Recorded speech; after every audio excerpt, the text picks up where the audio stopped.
지난 주일 75주년 우리 창립 생일날을 맞이하여서 너와 내 온 집은 방주로 들어가라 하는 말씀을 통하여서 이 마지막 시대에 영혼의 구원선으로서의 우리 교회의 사명을 다시 확인했습니다.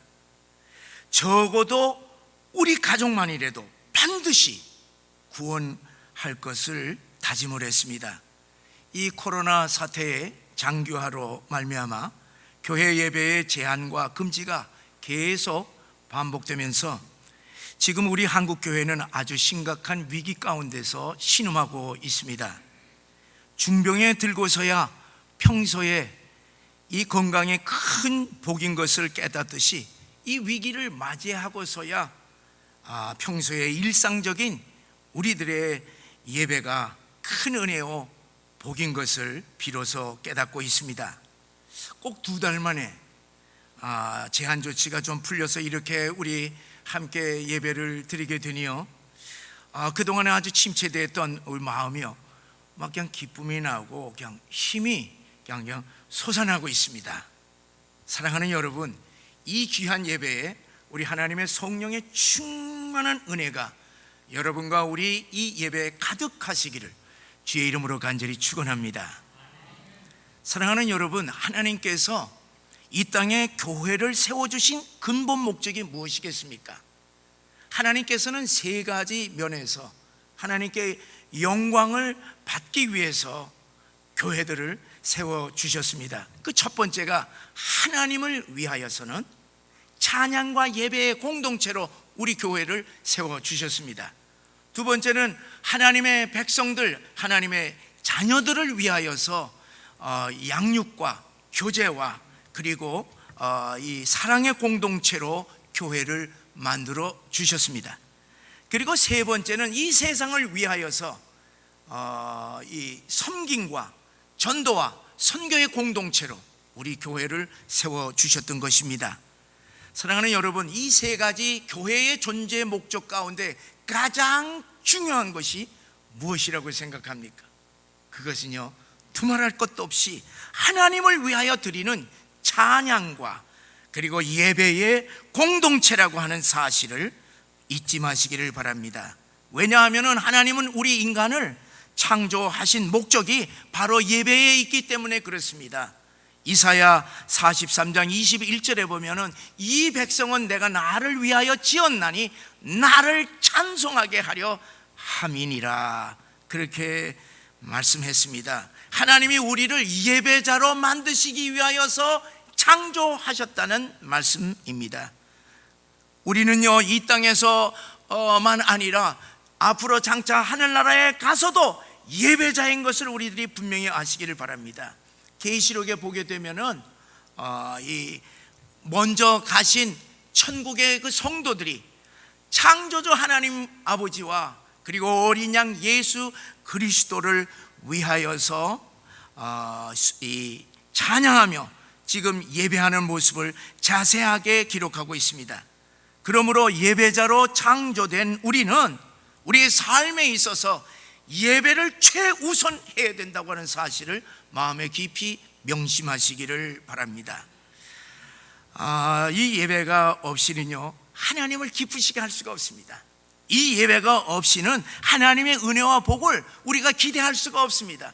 위로부터 하나님께서 내리시는 그 신령한 복을 우리들이 받지 않게 되면은 우리는 하나님의 자녀로서 성장할 수가 없습니다. 그리고 능력 있는 삶을 살 수가 없습니다. 또 세상에 나아가서 세상을 섬기며 전도 선교하면서 빛과 소금의 사명을 우리는 감당할 수 없게 됩니다. 사랑하는 여러분, 우리 인생의 실패와 비극의 원인이 무엇이라고 생각합니까? 예배자로 창조된 우리 인생이 참된 예배자로 살아가지 않기 때문인 줄을 분명히 아시기를 바랍니다. 너희는 먼저 그의 나라와 그의 의를 구하라 하는 그 말씀에 따라서 하나님의 영광을 위해서 예배드리는 것을 우리의 가장 큰 삶의 우선순위로 두지 아니하고 나를 위하여서 내 생각대로, 내 멋대로 살아가기 때문에 우리의 인생이 실패가 온다고 하는 사실을 여러분들 잊지 마시기를 바랍니다. 성경에서 대표적인 인생 실패와 비극이 바로 가인의 예배의 실패에서 우리는 분명하게 보고 있습니다. 자, 지금 코로나 팬데믹 사태로 우리나라뿐만이 아닙니다. 지금 모든 국가의 교회들이 심각한 존폐 위기에 처해 있습니다. 유럽 국가들은요, 소수의 교회들마저도 문을 닫고요, 미국의 경우에는 5개 교회 중에 하나꼴로 지금 교회 문을 닫을 형편이라고 합니다. 여러분 생각해 보세요. 지난 8개월 동안 교회를 열지를 않고 있으니 교회가 이게 어떻게 되겠습니까? 그 사정은요, 우리나라도 마찬가지입니다. 자, 이와 같은 세계적인 코로나 재앙을 우리 신앙인들은 마지막 종말 시대의 징조로 보고 있지만은 한편으로는요, 저는 이렇게 한번 생각을 해봤습니다. 그동안 우리가 하나님께 코로나 전염병을 종식시켜 주셔서 우리 온 이 땅의 교회들이 예배 정상화를 이루어달라고 여러분 얼마나 우리가 기도했습니까? 우리 한국 사람만 기도했겠습니까? 전 세계에 흩어져 있는 모든 하나님의 백성들이 전부 다 탄식하면서 하나님께 간절히 간구했을 것 아니겠습니까? 그런데 하나님은 왜 이 하나님의 백성들의 간절한 기도에 응답하시지 아니하고 교회들이 여전히 고통 가운데 있게 하시는가 한 생각을 해봤습니다. 저는 그런 생각 가운데요, 이 이사야 선지자와 호세아 선지자의 말씀이 제 마음에 떠오르는 것입니다. 하나님께서 오늘 이 시대에 하나님의 백성들의 예배를 거부하는 것이 아닌가, 그런 생각을 해봤습니다. 이사야 1장 11절에서부터 12절에 보면은 이런 말씀이 있습니다. 여호와께서 말씀하시되 너희의 무수한 재물이 내게 무엇이 유익하뇨? 나는 숫양의 번제와 살찐 짐승의 기름에 배불렀고 나는 숫송아지나 어린 양이나 숫염소의 피를 기뻐하지 아니하노라. 너희가 내 앞에 보이러 오니 이것을 누가 너희에게 요구하였느냐? 내 마당만 밟을 뿐이니라. 또 이사야 29장 13절에 보면은 주께서 이르시되 이 백성이 입으로는 나를 가까이 하며 입술로는 나를 공경하나 그들의 마음은 내게서 멀리 떠났도다. 예배를 기뻐하시는 우리 하나님께서 하나님의 백성들의 예배를 받지 않으시겠다고 선언하시는 것입니다. 아무리 오랜 세월 동안 하나님을 신앙생활을 하고 아무리 많은 이 제물을 하나님의 제사에 제물로 올려 놓는다 하더라도 하나님은 받지 않겠다, 예배를 거부하시는 것입니다. 왜 그렇게 했어요? 하나님의 백성들이요, 하나님께서 가장 싫어하는 우상들을 숭배를 하면서 동시에 하나님도 섬기고 있었기 때문에 그렇습니다. 그들에게는 죄에 대한 회개가 전혀 없었습니다. 하나님의 선지자들의 심판에 대한 경고도 전혀 귀를 기울이지 않았습니다. 그들이 듣는 것은 그들의 마음을 기쁘게 하는 거짓 선지자들의 말을 따라가기만 했던 것입니다. 그리고 형식적인 예배로 마당만 밟고 돌아갔기 때문에 그렇습니다. 마음에는 하나님이 없지만 입술로만 예배를 드리는 것입니다. 예배가 타락되었기 때문에 하나님께서는 그들이 드리는 예배를 거부하였던 것입니다. 이스라엘 역사에 있어서 성적으로 가장 타락한 호세아 시대에도 하나님께서는 예배를 거부하면서 이렇게 말씀했습니다. 오늘 보면 호세아 6장 6절에 보면 나는 인애를 원하고 제사를 원치 아니하며 번제보다 하나님을 아는 것을 원하노라. 하나님께서 원하시는 것은 제사와 번제가 아니라 하나님을 사랑하는 인애, 그리고 하나님을 아는 것이라 그렇게 분명하게 말씀하고 있습니다. 사랑하는 여러분, 하나님께서 이 시대에 우리 하나님의 백성들의 예배를 혹시 거부하시는 것이 아닌지 우리는 우리 자신의 모습을 살펴봐야 하겠습니다. 하나님께 영광 돌리는 것이 아니라 나의 만족을 위해서 내 생각대로, 내 마음대로, 내 방식대로 예배를 드리고 있는지, 내가 드리고 싶으면 드리고 그리고 마음에 내키지 않으면 안 드리고 있는지 우리 자신의 모습을 살펴봐야 되겠습니다. 예배에 어떤 감동과 기쁨과 변화가 없이 형식적이고 늘 똑같은 습관적인 예배를 드리면서 마당만 밟는 그러한 예배가 아닌가 우리가 살펴봐야 되겠어요. 여러분, 예배를 드리면 변화가 있어야 됩니다. 은혜를 받아야 됩니다. 감동이 있어야 됩니다. 그런 것 하나도 없이 예배 드렸다가 그냥 간다면 예배 마당만 밟는다고 하는 사실을 우리들이 알아야 할 것입니다. 여러분, 직분자가 되어서 입술로는 하나님을 찾지만 마음으로는 세상의 물질, 세상의 즐거움과 쾌락을 쫓고 있는지 우리가 살펴봐야 되겠습니다. 예배 시간에는 온갖 세상의 잡것이 우리 마음속에 있으면서 그대로 몸만 앉아 있는지 우리 자신이 살펴봐야 되겠습니다. 겉은 경건하나 속은 탐욕과 음란으로 가득한 위선적이고 교만한 바리새인과 같지 않은지 우리 자신을 살펴봐야 되겠습니다. 주일은 분명히 누가 봐도 신앙인이지만 평일에는 아무 씻고 봐도 불신자와 똑같은 삶을 살고 있는지, 그래서 예수 믿지 않은 사람들이 당신이 예수 믿는지 아닌지 전혀 구분하지 못한 삶을 살고 있는지 우리 자신들이 돌아봐야 되겠습니다. 여러분, 오늘 우리가 이렇게 어느 정도 이 예배를 회복하니까요, 제 마음에 사로잡는 것이 있었습니다. 이 예배가 너무너무 귀한 거예요. 우리 성도님들이 나와서 함께 예배 드리는 것이 저에게는 얼마나 귀한 예배인지 모르겠어요. 그래서 우리가 이제는 내일 또 다음에 어떻게 될지 모르지만 예배 드릴 때에는 정말로 하나님이 기뻐하시는 예배의 본질로 우리가 하나님께 영광 돌려야 되겠다 하는 그런 생각이 한 주일 내내 제 마음을 사로잡아서 오늘 본문을 정했습니다. 여러분, 예배는 무엇입니까? 예배는요, 하나님과의 만남입니다. 예배는 하나님과 하나님의 모든 백성들과의 만남입니다.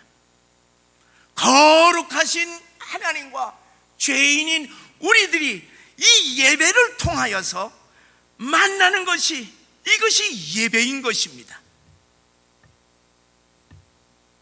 자, 우리 함께 에덴 동산으로 한번 올라가 보세요. 하나님은 아담과 하와를 하나님의 형상으로 창조하시고 그리고 에덴 동산을 주시면서 하나님과 아주 친밀한 교제를 하게 하셨습니다. 그래서 하나님과 매일매일 만나서 교제했기 때문에 에덴 동산에서는 하나님의 생명과 하나님의 사랑이 막 넘쳐났습니다. 아무것도 부족함이 없이 모든 것이 다 풍성했습니다. 외로움과 고독 같은 거, 그런 거 없습니다. 아픔, 질병, 그런 거 없습니다. 그런데 아담과 하와가 범죄함으로 에덴 동산에서 쫓겨나고 하나님과 단절되었습니다. 하나님과 관계가 끊어져 버렸어요. 타락하기 전에는 하나님과 친밀한 교제를 통해서 모든 것을 풍성하게 다 누렸지만은 타락한 후에는 하나님과 관계가 단절되었기 때문에 모든 것이 결핍, 모든 것이 부족했습니다. 그래서 사랑의 부족인 미움이 생겨나고요, 그리고 건강의 부족인 질병이 생겼습니다.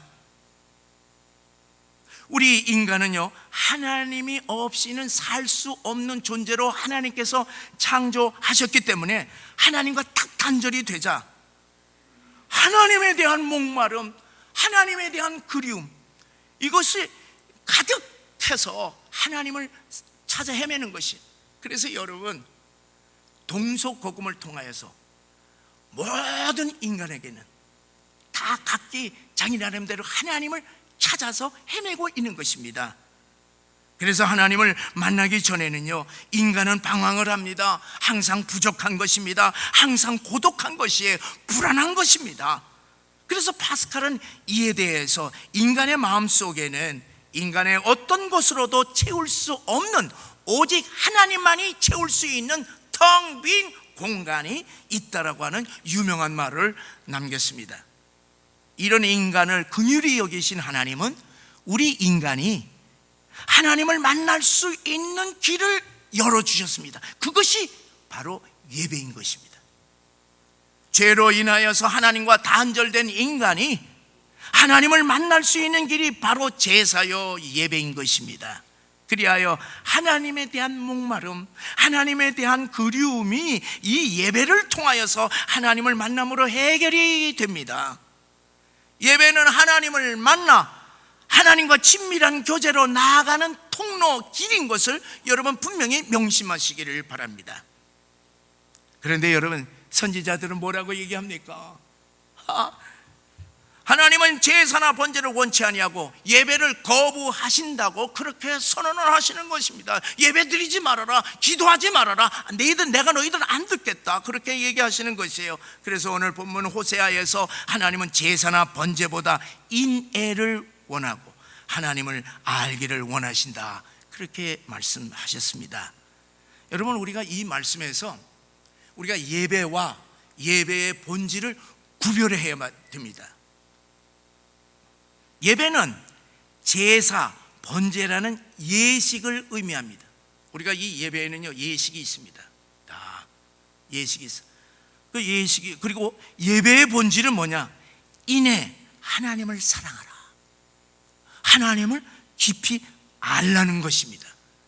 다시 말하면은 하나님과 친밀한 교제를 통하여서 하나님을 깊이 알고 하나님을 깊이 사랑하는 것, 이것이 예배의 본질이라는 말씀입니다. 그래서 여러분, 참된 예배는 어떤 것이 참된 예배냐 하면 예배의 의식 속에 예배의 본질이 반드시 담겨져야만 예배의 참된 예배를 우리가 갖게 되는 것입니다. 여러분, 하나님이 왜 하나님의 백성들의 예배를 거부하는 것입니까? 그들은 예배의 본질은 상실한 채 예배의 흉내만을 냈기 때문에 그렇습니다. 알맹이 없는 깡통 예배를 드리기 때문에 그렇습니다. 내용이 없는 형식뿐인 예배의 예식 속에 하나님이 빠져있기 때문에 그렇습니다. 예배당에 와서는 이 지성소에 거하시는 하나님을 만나야 되는데 지성소 들어오지 않고 이 예배당에 그냥 바깥에 있다가 그냥 만나자, 하나님 만나자, 그냥 가는 것입니다. 그럼 왜 예배 드리는 거예요? 왜 예배 드리는 거예요? 예배의 본질이 없는 예배는 무의미하기 때문에 하나님께서는 그 예배를 거부하시고 받지 않겠다 말씀하시는 것입니다. 여러분, 우리가 이 예배와요, 예배의 본질을 결혼에 비유할 수가 있습니다. 결혼을 하게 되면 결혼식을 하고 결혼 반지를 서로 교환을 합니다. 그런데 이제 결혼의 본질이 무엇이겠어요? 결혼의 본질은 서로의 사랑이잖아요. 아무리 뭐 결혼 식장이 그냥 의리번쩍하고 멋있는 곳에서 결혼을 하고 그리고 가장 비싼 그냥 결혼 반지를 서로 교환했다 하더라도 그 사이에, 그 신랑 신부 사이에 사랑이 없다 그러면 그 결혼은 무의미한 것입니다. 마찬가지로 예배는 예식입니다. 이 예배 예식 가운데에 예배의 본질인 하나님을 알고 하나님을 사랑하는 것이 없다고 할 것 같으면은 그 예배는 아무런 의미가 없다는 말씀입니다. 여러분, 내가요, 내 아내나 남편을 정말로 사랑하면은 어떻게 되겠어요? 내 생각, 내 마음, 그리고 내 시간, 내 물질, 내 재능, 그리고 내 인생 전체를 당신을 위해서 기꺼이 줄 수가 있지 않습니까? 그렇잖아요. 지금까지는 나를 위해서 살았지만은 사랑하는 당신을 보게 되니까, 당신을 만나게 되니까 이제는 나를 위한 삶이 아니에요. 이제는 내 인생 전체를, 내 인생의 방향을 당신을 위한 삶으로 전환할 수가 있는 것입니다. 예배도 마찬가지입니다. 우리가 이 예배 가운데 우리 모든 성도들이 마음을 다하고 뜻을 다하고 모든 것을 다하여서 하나님을 전심으로 찾아서 만나고, 그리고 하나님을 깊이 알고 하나님을 깊이 사랑함으로 어떤 현상이 일어나냐, 내 인생 전체를 하나님께 영광 돌리는 삶으로 교체하는 것이, 이것이 예배의 본질이라고 하는 사실을 아시기를 바랍니다. 그런데 여러분, 우리가 어떻게 이 예배의 본질인 보이지 아니하는 하나님을 만나고, 그리고 그 하나님과 교제를 하고 그 하나님을 어떻게 사랑할 수가 있습니까? 그렇잖아요. 보이면은 뭐 우리가 얼마든지 할 수가 있죠. 보이지 않는 거예요. 그런데 오늘 요한복음 4장 24절에서 예수님께서 이제 수가성 여인을 만나서 이제 예수님이 이제 그 참된 예배의 본질에 대해서 말씀해 주고 있습니다. 4장 24절에 보면은 하나님은 영이시니 예배하는 자가 영과 진리로 예배할지니라. 자, 예배의 방법은 무엇이냐? 영과 진리로 드려야 된다는 것입니다. 다른 것이 아니야. 다른 것으로서는 하나님께 온전한 본질적인 예배를 드릴 수가 없이 영과 진리, in spirit and in truth, 영과 진리로. 그런데 이제 당시는요, 그 당시에는 영과 진리로 제사를 드리지 않았습니다. 그냥 이제 제물을 가지고 성전에 가기만 하면 돼요. 그래서 제물을 제사장한테 주면 제사장이 다 자기가 알아서 다 하는 거예요. 그리고 하나님이 계신 그 지성소, 거기는 누구든지 얼쩡하지도 못해. 그러니까 이 예배자는 어떻게 되냐? 그냥 마당만 밟고 가는 것이었습니다. 특별히 이 여인은, 수가성 여인은 어떤 여인이냐 하면은 유대인들이 경멸하고 있는 사마리아인이었습니다. 그리고 또 여성이었어요. 그리고 또 남자가 5번 결혼하고 지금 사는 6번째 살고 있는 그렇게 뭐 정숙한 여인이 아니었습니다. 그러니까 이 사람은요, 어디 무슨 감히 예루살렘 성전에서 예배를 드려 아무리 거기서 하나님을 만날 수 있다 하더라도 이 여인의 이 형편으로는 갈 수도 없습니다. 예배 드릴 수도 없습니다.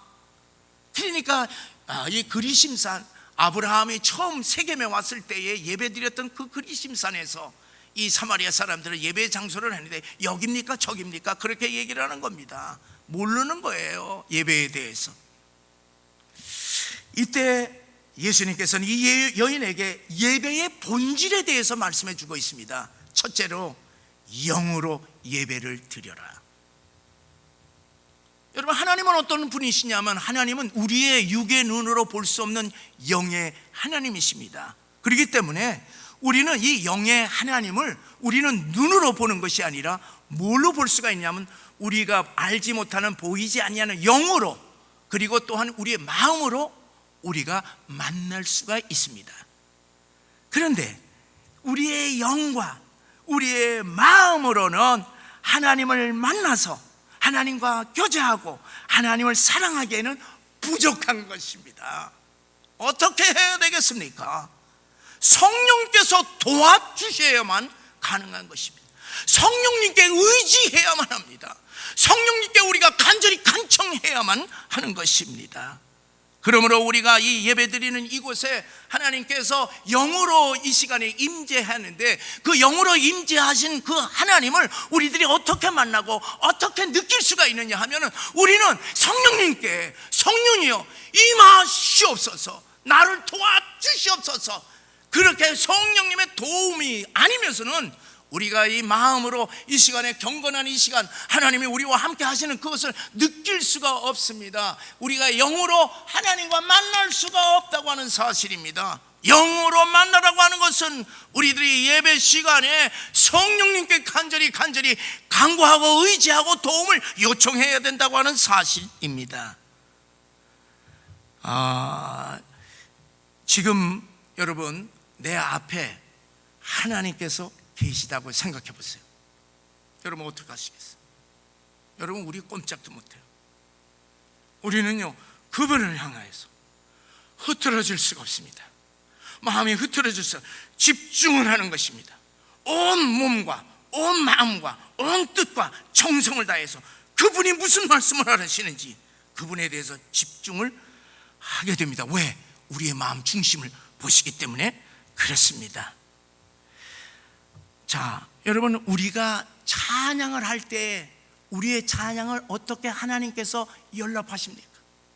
여러분, 우리의 찬양은요, 우리가 목소리가 좋고 우리가 가사를 잘 알아서 하나님이 연락하는 것이 아니라 우리가 찬양할 때에 성령이요, 내 마음과 내 영으로 주님 앞에 찬양하기를 원합니다. 성령이여 역사하시옵소서 할 때 성령의 감동으로 우리의 찬양이 하나님께 연락된다고 하는 사실을 아시기를 바랍니다. 여러분, 우리가 오늘 장로님이 대표 기도하셨습니다. 또 제가 이제 축도를 합니다. 그때에 우리 온 성도들이 함께 믿음으로 아멘, 아멘, 아멘. 그래서 마음을 같이 할 때에 대표자의 기도를 통해서 우리의 기도가 하나님 앞에 연락된다고 하는 사실을, 우리의 영이 하나님의 영과 만난다고 하는 사실을 아시기를 바랍니다. 여러분, 우리가 헌금 시간에도 우리 온 몸과 온 영으로 하나님 앞에 우리들이 예물을 드릴 때에 그 예물을 하나님께서 기뻐 받으신다고 하는 사실입니다. 성령께서 도와주셔야 될 것입니다. 여러분, 우리가 이 설교 시간에도 하나님, 목사님의 말씀을 통하여서 제게 말씀해 주시옵소서, 제가 오늘 하나님의 음성을 듣기를 원합니다, 성령님이여 역사하시옵소서 할 때에 설교 여러 가지 중에 하나님의 음성이 심령 가운데 때린다고 하는 사실을 여러분들 아시기 바랍니다. 이것은 성령의 도우심이 아니고서는 할 수가 없는 것입니다. 저는요, 지난 28년 동안 이 주일 예배만큼은요, 저는 떨리면서 준비를 합니다. 왜냐? 내 마음 중심을 하나님께서 나는 하나님 앞에서, 난 여러분보다도 나는 하나님을 보면서 내가 설교를 합니다. 그래서 떨어요. 그래서 원고를 자세하게 닫습니다. 혹시 하나님은 뭐라고 실수할까봐. 왜? 하나님 앞에 계시다고 생각하면요, 제가 함부로 얘기할 수가 없습니다. 온 몸과 온 마음과 정신을 바짝 차리고, 그리고 뭐냐면은 이 성령님의 도우심을 제가 청합니다. 그리고 저는 그렇게 기도해요. 하나님, 성령님이여 역사해 주셔서, 하나님 이 성경에는, 하나님의 말씀에는 성령께서 지으셨기 때문에 말씀이 나갈 때 성령이 나갑니다. 말씀 속에 성령이 계시기 때문에 성령께서 역사하여 주셔서 우리 심령들의 모든 인생의 문제들을 말씀을 통하여서 해결하여 주시옵시고, 이 하나님의 말씀을 통하여서 하나님의 살아계심과 임재하심과 하나님의 사랑하심을 경험하게 하여 주시옵소서. 저는 항상 기도하고 있습니다. 사랑하는 성도 여러분, 우리의 이 예배를 성령의 도우심을 받아 영으로 예배 드리심으로 하나님의 역사, 하나님의 임재하심을 모두 다 경험하시기를 주의 이름으로 간절히 축원합니다. 두 번째로는 진리로 예배를 드리라 했습니다. 예배는요, 우리의 생각대로, 우리의 마음대로, 기분에 따라서 드리는 것이 결코 아닙니다. 예배는 어떻게 드려요? 진리 가운데서 드리는 것입니다. 여러분, 성경에서의 진리라고 하는 것은 하나님의 말씀입니다. 그리고 성경에서의 진리라고 하는 것은 길이요 진리요 생명 되신 우리 예수 그리스도를 계시하고 있습니다. 그렇기 때문에 우리가 예배를 어떻게 드려야 되느냐? 하나님의 말씀에 따라서 드려야 되는 것이에요. 우리가 이 하나님의 말씀 속에는 예수님께서 계시기 때문에 그 말씀 속에서 예수님을 우리들이 발견하고 예수님을 통하여서 하나님 앞으로 가는 것입니다. 사랑하는 성도 여러분, 우리들은요, 죄인인 우리들은 우리를 위해서 대신 죽으신 예수님을 통하지 아니하고서는 하나님 보좌 앞으로 나갈 수가 없습니다. 우리들이 이렇게 나와서 하나님의 보좌를 향하여서 우리가 예배를 드릴 수 있는 것은 예수님의 공로, 십자가의 공로에 의지하여서 담대히 하나님의 은혜의 보좌 앞에 이렇게 나오는 것입니다. 여러분, 성경은 어디를 보나 그 말씀 속에는 우리를 위하여서 희생하신 예수 그리스도의 사랑을 우리들이 발견할 수가 있습니다. 그렇기 때문에 우리는 하나님의 말씀 속에서 하나님의 사랑, 예수님의 사랑, 하나님의 놀라우신 은혜를 우리들이 발견하고 그 말씀을 가지고서 예배를 드리는 것입니다. 사랑하는 성도 여러분, 우리가 드리는 이 예배 가운데 성령님의 도우심과 말씀이신 우리 예수님을 통해서만 하나님을 만날 수 있다는 사실을 믿으시고, 우리가 늘 성령님에 의지하고 우리 예수 그리스도의 십자가에 의지하여서 하나님의 은혜의 보좌 앞에 나와서 하나님을 영으로 만나시는 여러분과 제가 되시기를 주의 이름으로 간절히 축원합니다. 자, 그러면은 여러분, 우리가 영과 진리로 예배를 드릴 때에 하나님을 만나게 되는데, 하나님을 만나면 어떤 역사가 일어나겠습니까? 그거는요, 다른 것이 아니에요. 에덴 동산으로 회복이 되는 것입니다. 에덴 동산의 역사가 있습니다.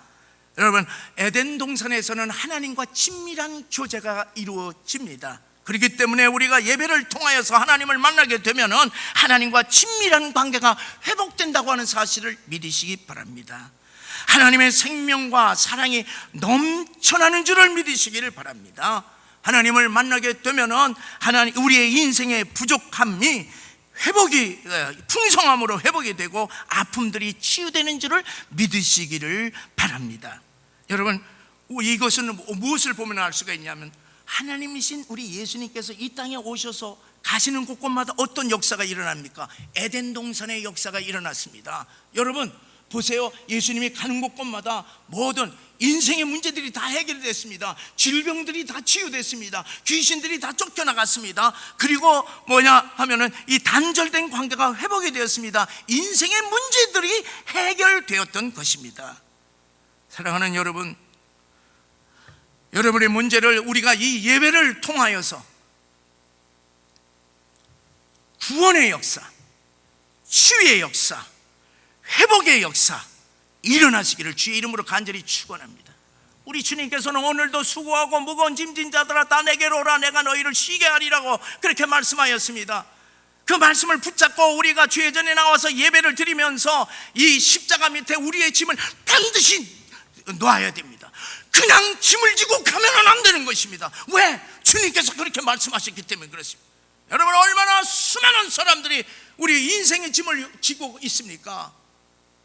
근데 예배만 드리고 그냥 가는 것이에요. 마당만 밟고. 내려놓으란 얘기예요. 내려놓으란 얘기야. 내가 쉬게 하리라고 그렇게 약속하셨습니다.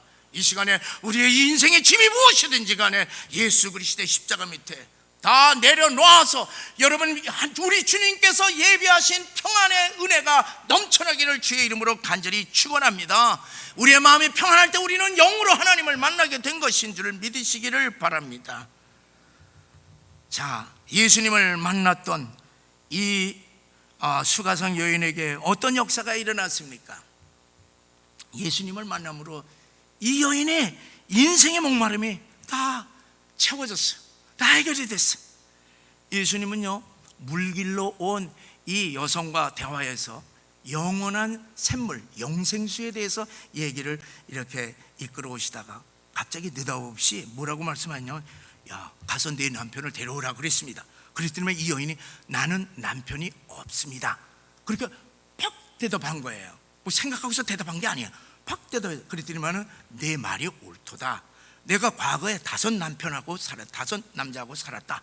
결혼해서 살았는데 지금 있는 남자도 내 남편이 아니다. 다 그렇게 얘기해요. 자, 이 여인은 예수님을 만나기 전에 실제 6명의 남편이 있었습니다. 지금 사는 사람은 플러스해서. 이 여인은 남편이 그녀의 인생의 주인, 그녀의 왕인 줄 알고 6명까지 살아보았습니다. 대단해. 인물이 아주 빼어날 것 같아요. 그렇잖아요. 그런데 아무리 5번 바꾸고 6번째 지금 살아도 바꿔도 그녀의 인생의 목마름을 채워주지 못했던 것입니다. 남편이 인생의 주인이요 내 인생의 왕인 줄을 알았는데 막상 살아보니 아무것도 아닌 것을 깨닫고 그래서 내 남편은 없나이다. 그렇게 주님 앞에 고백한 것입니다. 사랑하는 여러분, 우리 인생도 수가성 여인처럼 6 남편이 있지 않는가? 우리 한번 자신을 점검하시기 바랍니다. 첫째, 돈이라고 하는 남편, 권력이라고 하는 남편, 명예라고 하는 남편, 그리고 이 건강, 미모라고 하는 남편, 학력이라고 하는 남편, 그 다음에 6번째는 다른 어떤 것들, 그것이 무엇이든지 자식이든지 무엇이든지 다른 것을 남편으로 왕으로 삼고 지금 살고 있지 않은지 우리 자신을 돌아봐야 되겠습니다. 그러나 여러분 분명히 아시기를 바랍니다. 이런 6명의 남편들은 인생의 목마름을 해결시켜주지 못했던 것입니다. 그래서 나는 남편이 없다고 얘기한 것입니다. 7번째 영생수 되신 예수님을 만나지 못하면 모든 것이 헛되어 인생의 목마름을 해결시키지 못한다고 하는 사실을 분명히 아시기를 바랍니다. 사랑하는 성도 여러분, 오직 예수 그리스도 외에 다른 이름으로는 우리를 구원할 구원자가 없다라고 하는 사실을 분명히 믿으시고 오직 예수님만 믿으시기를 주의 이름으로 간절히 축원합니다. 이 수가성 여인이 예수님을 만나 너무너무 감격했습니다. 구세주를 만났습니다. 그래 이 감격한 나머지 자기 이 목마름을 해결하기 위하여 들고 온 물동이를 내던지고 동네에 들어가서 사람들에게 이렇게 외칩니다. 그것이 29절에 있는 말씀입니다. 내가 행한 모든 일을 내게 말한 사람을 와서 보라. 그리스도가 아니냐 하니, 이는 그리스도가 아니냐 하니, 메시아다. 내게 메시아. 사랑하는 성도 여러분, 이것이 지금 무엇을 의미하고 있습니까? 이 물동이를 내버리고 동네에 가서 이는 예수 그리스도라고 하는 것이, 이것이 무엇입니까? 이것이 선교인 것입니다. 예배의 본질이 회복될 때 한 여인의 인생의 삶 전체가 완전히 변했을 뿐만 아니라 그녀의 목마름의 대상이 바뀌어졌습니다. 새로운 영혼들에 대한 구원의 목마른 인생이 되었어요. 자기 목마른 물을 전부 다 버리고 구원의 목마름 가운데서 허덕이고 있는 동네 사람들에게 찾아가서 예수 그리스도를 증거함으로 온 마을을 구원하였던 것입니다. 사랑하는 성도 여러분, 교회 예배가 점점 무너져가는 이 교회 위기의 시대에 우리의 이 예배를 생명처럼 귀하게 여기시고 주의 성전에 나와서 우리가 예배 드릴 때 예배의 본질을 회복하심으로 예배에 성공하여 인생 성공하시기를 주의 이름으로 간절히 축원합니다. 여러분, 예배라고 하는 것은 예수님을 나의 왕으로 교체시키는 시간입니다. 여러분, 참된 예배라고 하는 것은 무엇이냐 하면 이 세상에 내가 왕으로 삼고 주인으로 삼고 있는 모든 것들을 다 버리고 예수님을 나의 인생의 주인, 예수님을 나의 왕으로 교체시키는 시간이 참된 예배라고 하는 사실을 분명히 하시기를 바랍니다. 사랑하는 여러분, 우리 온 모든 성도님들이 예배 때마다 영과 진리로 예배를 드리심으로 우리 하늘에 계신 하나님께서 너무너무 감동하셔서 하늘의 은혜와 능력을 막 쏟아 부어 주셔서 마지막 때에 능력 있는 우리 한양교회, 하나님께 영광 돌리는 우리 한양교회, 마지막 때 쓰임받는 한양교회가 되기를 주의 이름으로 간절히 축원합니다.